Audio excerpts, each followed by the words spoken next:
afternoon, folks. So, as you can currently see, my winter project is no longer a winter project. I got a little bit greedy and ambitious, and I decided that I was going to start firing this thing in right away. And I'm glad I did, because I was actually going to order Caltrax this week, and I actually had a look under the car, and I don't know how good it's going to be to get Caltrax on this thing. So I am the third owner of this car. The first owner was the original owner, and he doesn't live that far from here, and he ended up buying the car, putting it into a barn. He drove it for a couple of years, and then it sat, and then a barn fell on it, and the roof caved in, so I did a bunch of work to fix that. But the second owner had bought this as a project, started working on it, had started rebuilding the floors and stuff, and I kind of feel like the guy, well, you know, I've seen some of his work. It's okay-ish at best, but I don't think he was really a car guy. And so anyways, I was gonna order my Caltrax bars, and I was looking up underneath here where the leaf spring is, and there's a bracket that bolts up in there that holds the front of the leaf spring. So you can either unbolt it, and then this drops down, in which you put your bracketry for your Caltrax bar, so you can bolt the bar to it, and all that good stuff. So upon further inspection, I went to go and take a flashlight and look at all that stuff, and I had found out that this bracket, in fact, had been welded in at some point when he redid the floor in the back, because he redid the floor in the back. I redid the floor in the front, but the floor in the back, he said he had redone. So I looked at it, I got a good look under there. So originally, like, it's all like stamped steel and it goes down, and I'd looked at new floor pans, but he said it didn't need them, and that thing bolts to that. So what he did was, he ended up, the subframe here, he ended up welding like an 8-inch plate that goes from the inside of the body and does like a 90-degree and goes down to the subframe, welded that all together, and then stuck that bracket up in there. And everything's, I measured it, everything's, you know, where it's supposed to be, but he welded that in there. Now, I wouldn't be terribly worried about it, but unfortunately the bolt is in the wrong way. So the head of the bolt is on this side instead of on the other side. If it was on the other side, I have lots of room in the world to basically take that bolt out, drop down the leaf spring, and I can put my Caltrax system in. So I'm having the great dilemma of, do I take the Sawzall and cut through the bolt and hope that I get it out? And then from there, I can order the Caltrax bars, install it up in here, and then put the bolt in from the other side and like hope for the best. Or worst case scenario, I cut the bolt and I don't have enough clearance, because basically where I'll be cutting it, the bolt will still be this long, and I won't have enough clearance to slide it out, which would be absolutely nightmarish. And then I'd have to like put a pair of vice grips on it, hold it, and then try and zip cut it some more to be able to get it out. Sucks. But anyways, I'm gonna work at getting this differential out so I can put the new one in, and then I'm gonna basically sit and have a think about what I'm gonna do with this whole setup. Because I already have these. These are already on the car, but they're like, I don't remember if they're either Summit or Jake's brand slapper bars.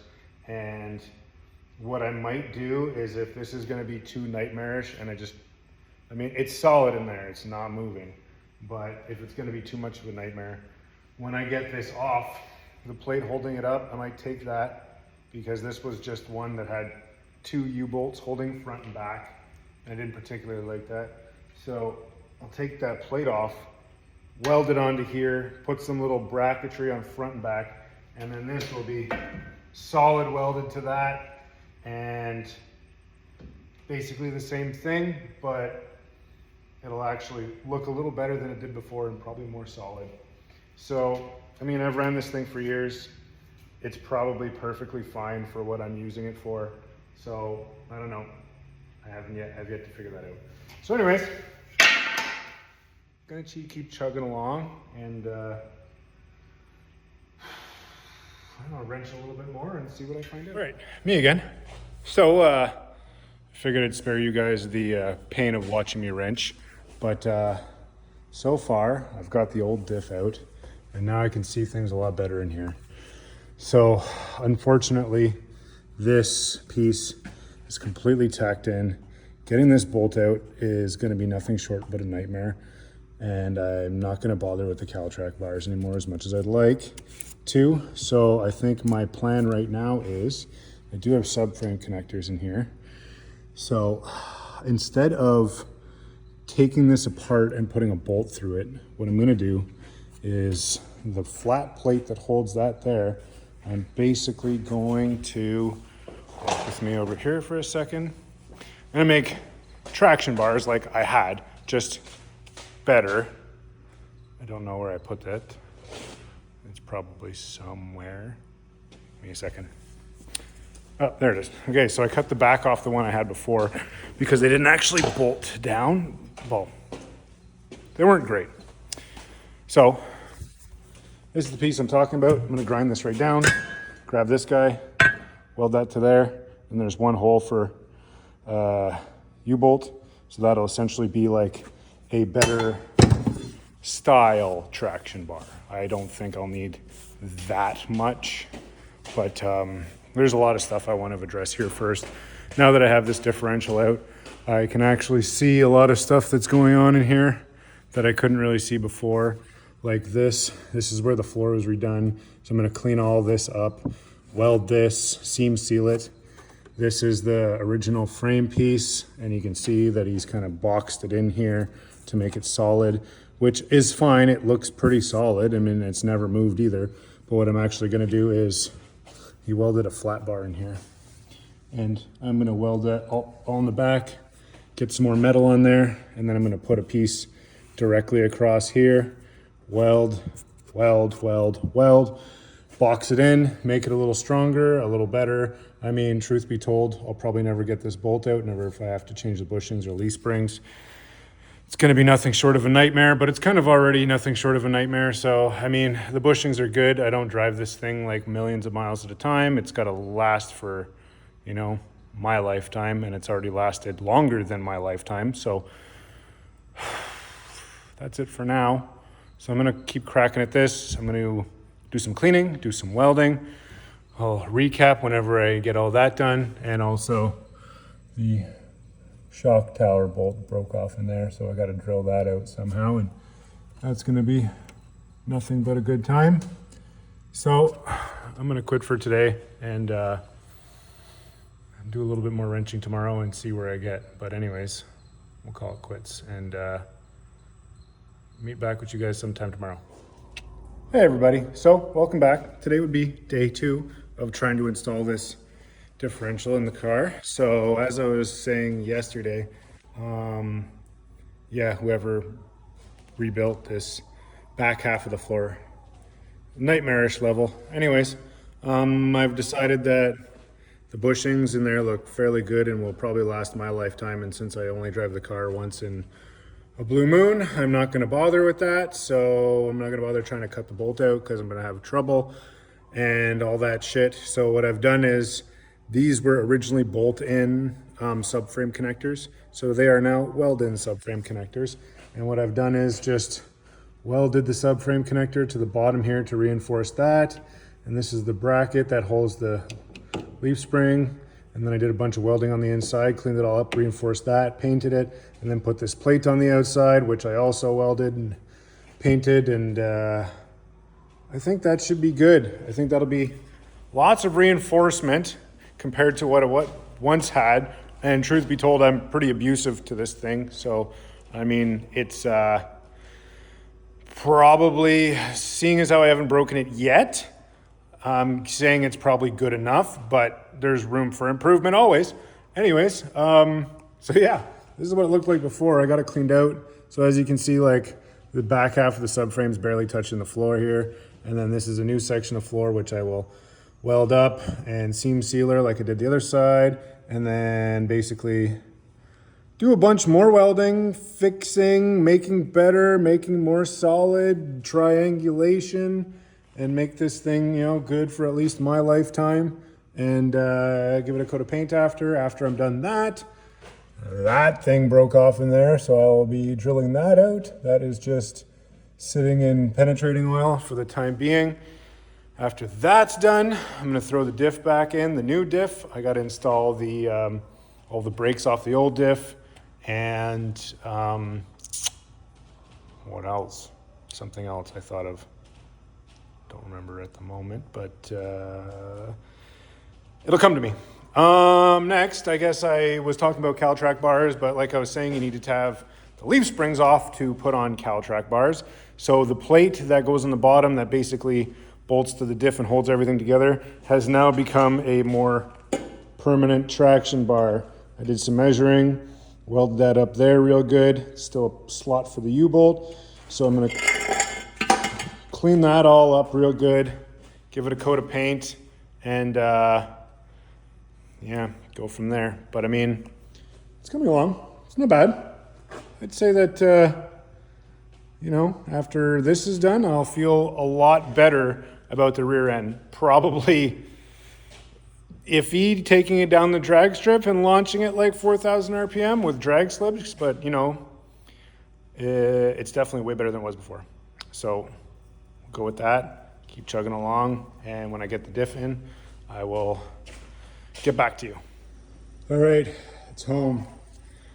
That was a nightmare, but anyways, all that really crappy welding and floor fixing, I'm much more pleased with how it looks now. Got this in here. Like I said, this thing held together for, well, it's been holding together now for 5 years. Never dynoed it, but this engine should allegedly make 1,000 horsepower, and never taken it down a strip or anything, so that's probably why I haven't broken anything, but everything's welded, reinforced, painted, and the new diff is in. Like I said, gotta do some bracket work, or not bracket work, sorry, brake work.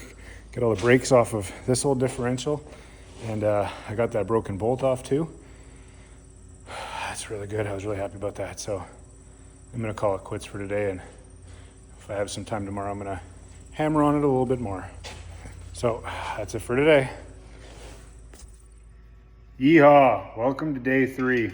So I came in here just to do a little bit of wrenching in between work hours, I guess. And yeah, currently doing the brakes right now. I got the other side all buttoned up over there. I just got to try and take this thing apart. Hopefully it's not nightmarish and all seized.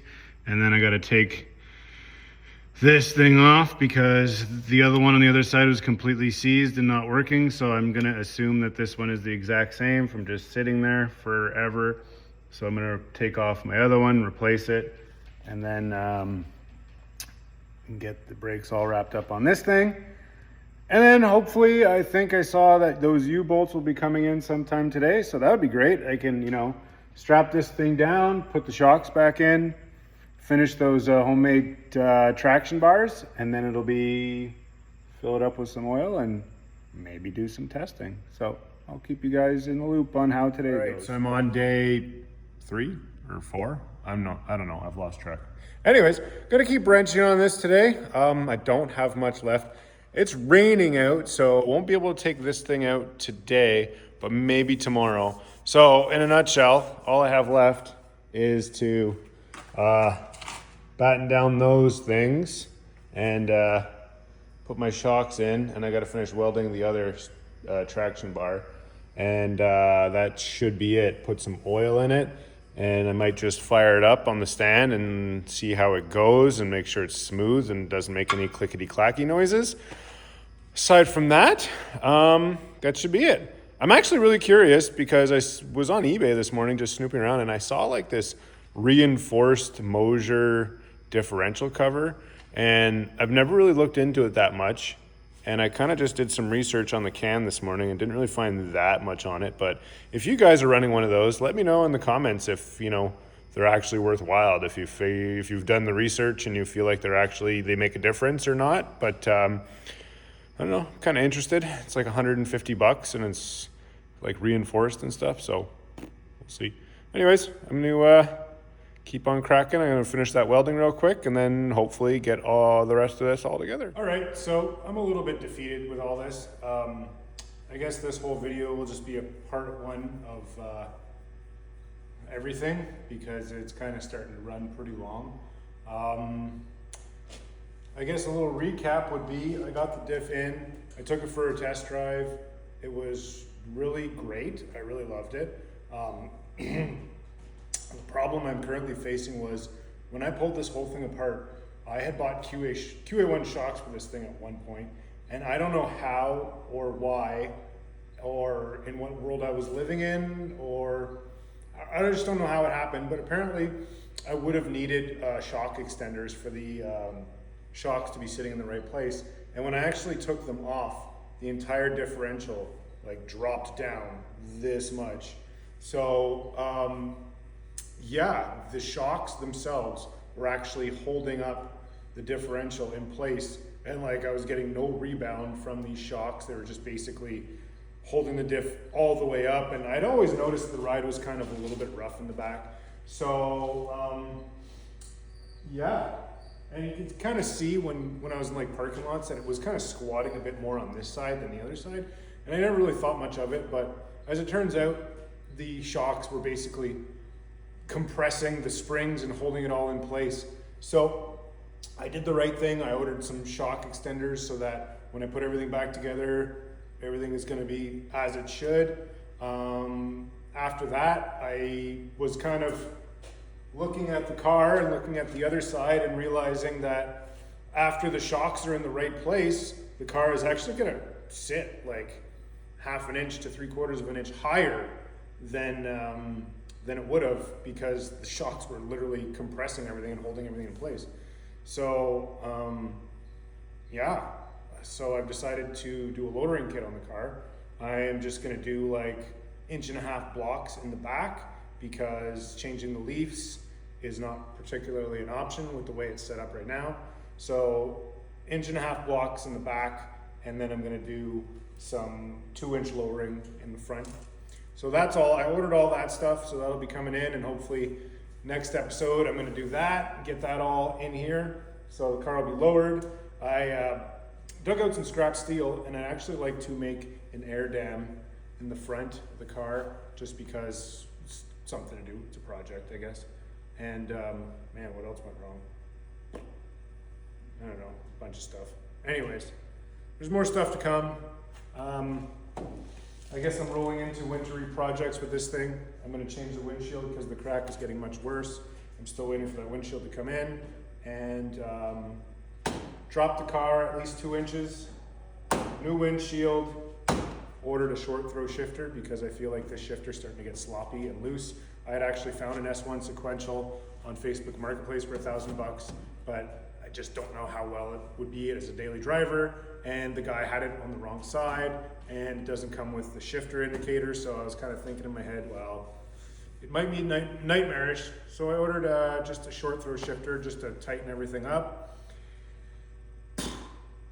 And yeah, that's about it. I'd like to do the rear, this winter, planning on doing the rear brake conversion so I can have some disc brakes in the back. I ordered a center console.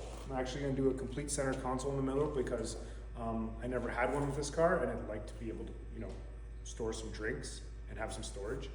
So yeah. So anyways, I'll wrap this up. We'll call this part 1 to finishing this thing, and then whenever some parts come, we'll pick it back up and get this thing lowered to the ground. Probably have to do some chopping on the inner fenders, but we'll do all that when the time comes. So thanks a lot for tuning in, guys, and following me for this redneck build, I guess, at this point. But anyways, I'll get there sooner or later. So look for that new video, and thanks for tuning in. Cheers.